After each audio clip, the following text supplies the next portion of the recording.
Welcome to the bold analysis, ladies and gentlemen. Happy new month of September, and again, special happy birthday to all the September babies. Now, I want us to look at the latest report from the bipartisan team, the bipartisan talks team, led by Stephen Kalonzo Musyoka and the majority leader in the National Assembly, Kimani Ichung'wah. There's a report that has emerged after the two teams got a middle ground. And there is some clause that was sneaked in that framework that was formed, the framework that was arrived at by the technical team. And that clause that was sneaked has elicited debate, with quite a number of politicians reacting to it. This is what is there.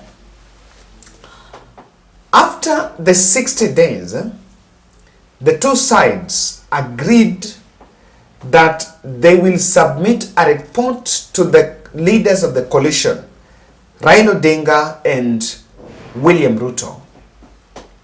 And apart from that, the report will also be submitted in the National Assembly and the committee by the National Dialogue Committee.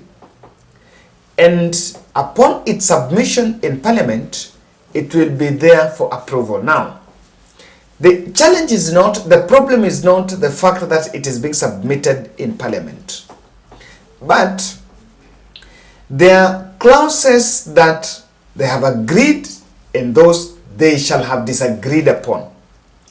So what that clause says is the report will be submitted in the two houses with both agreed and disagreed clauses. Then the clauses that the committee shall not have agreed will be submitted to the National Assembly and the Senate, and the House will decide. And that is where John Mbadi and Robert Mbuye are raising issues asking, why did Azimio la Umoja accept for that clause to be inserted? And Kanini Kega has also voiced his concern, saying that if the committee, if the National Dialogue Committee shall not have agreed on an issue, then the whole thing, even if it is submitted to the two houses, it will still be subject to political alienation. The same hard stance in the committee will escalate in the two houses, and they will not be in a position to strike any deal in the two houses. And Kanini Kega has asked that the committee must do due diligence and make sure that when the report is submitted in the National Assembly or in the Senate, it is complete and just there for passage. Why is this happening, and why do you think political pundits are reading malice in this? From the onset of these talks, there were some controversies. Kenya Kwanza had two demands. Number one, that the cost of living should not be included as a matter to be discussed there. And the reason why they demanded it was because they wanted to disarm Azimio la Umoja by running a narrative that what Azimio la Umoja's cause was about getting position, but was not about the cost of living. And so they did not want to give them a merit of the talks that Azimio la Umoja, the talks were birthed after the protest, but the protest was about the cost of living, number one. Number two, the government side also demanded that the audit of the last presidential election, the issues about the servers, be dropped because according to them, the matters of the last election was completed and finalized at the Supreme Court last year. But in a shocking U-turn, the two were included. And they were included, number one, after Raila also demanded that if the cost of living is not included in the talks, then Kenyans will be left, or rather they will be left with no option but to collapse the talks and head back to the streets. So it was a matter of some give and take. And in a shocking U-turn, the government side decided to climb down and accepted the two to be included in the framework. But upon inclusion in the framework, this outrageous clause was sneaked that it's going to be subjected in Parliament. Of course, there is that which we need to inform Kenyans. Everything or every deliberation, every action point that's going to be taken from those issues to be discussed, it's a very clear sign that it's heading to Parliament. And so it's going to be parliamentary way. As to whether some issues that is altering the structure of government will be amended through an act of Parliament, I'm waiting to see, because I can promise you that if the office of opposition leader and that office of Musalia Mudavadi will be embedded, or even the 2/3 gender rule, there will be an attempt for them to be embedded in the constitution through the parliamentary process, then someone will rush to court and illegitimize the whole process. And to that extent, it will collapse. Now, this is a matter because some Kenyans were actually raising questions that the moment there was national blackout at JKIA, some servers were being sneaked into the country. Of course, it was all, there's no evidence into it. Now, as the new leaders were being perceived as if they allowed this to be sneaked. I've been trying to ask some journalists, of course, some also opinion leaders on this matter, because if you check the dailies, it's all over in the dailies. I think it's a prime news in Nation. If you look at Star, and almost all the newspapers have this issue splashed in the headline. But why do you think, what was Raila Odinga's game plan by allowing it, all the disagreed, to head to Parliament? And I want to discuss this in these 3 points. Number one, Raila Odinga is allowing the political wedge to escalate in public. Let me tell you, one of the critical aspects that government side, the trick that government side is using is, there is going to be ceasefire, and there is going to be the creation of, probably the creation of the office of the opposition leader.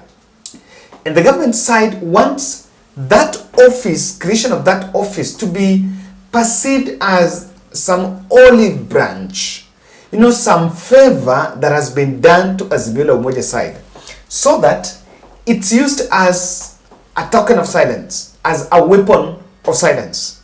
Now, allowing the cost of living and the issue of the server, because I can promise you that's where the two parties might not agree, unless government makes another U-turn, but on those issues they're not going to agree. Allowing that to go to Parliament is going to escalate the wedge. And when the discussion goes in Parliament, it's getting to the public, because that's going to be televised. And at the end of the day, all these other concerns, they might get a compromise. But when they get to Parliament, it brings the issues of the servers and the cost of living, the wedge is going to be there. In politics, political wedge is what is used to create formations. What am I saying? When Azimio and Kenya Kwanza are speaking from two extreme ends, that's how political formations are formed. You cannot form a political formation by being together. There's some people that their political careers can only thrive when Kenya Kwanza and Azimio are not together.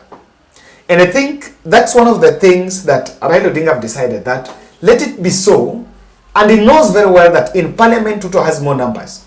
So let Ruto make the trick, go and abuse the numbers in the National Assembly, then the whole thing remains that it was a state choreographed. Number two, Ruto's policies are crumbling the government down, and this gives a political fodder the opposition wing.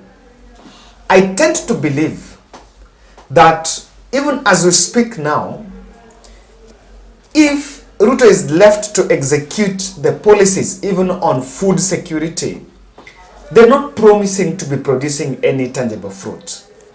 And that is what will give the opposition a political fodder to mount anti-Ruto campaign in the country as the country prepares for 2027. And I'm seeing a situation where if Azimio gives a proposal and that proposal is taken and put on table, then government will actually take what Azimio is saying, then in its implementation make sure it's a failure, so that at the end of the day, when the cost of living, because this is a matter that Ruto is not going to solve, Kenya Kwanza is not going to solve even in the next 3 or 4 years, they might also say that Azimio have also had their input, and so the cost of living should not be an issue. What Ruto wants is that to disarm the Azimio Umoja by using the cost of living as something that they've also had an input and it has failed. So if Azimio will leave Ruto to implement his policies, they will then stand in, they will actually come out as criticizers on a ground that no one can challenge them, because they left government to run their stuff. Number three, the discussion about Ruto's legitimacy is what Raila wants to use and Azimio will use to mount anti-Ruto campaign. This is the currency in Kenyan politics. For you to mount a campaign against someone, you must discredit him. And by either side, they know very well, and Raila knows very well, that there's no compromise in the committee, there'll be no compromise in the National Assembly, and the discussion about the servers, it will never still be opened. And the moment it's still not opened, it still remains an issue in the political ecosystem.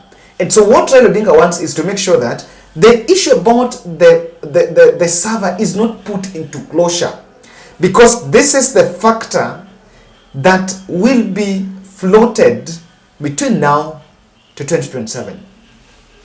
Let's meet in the next, and have a blessed September. Thank you.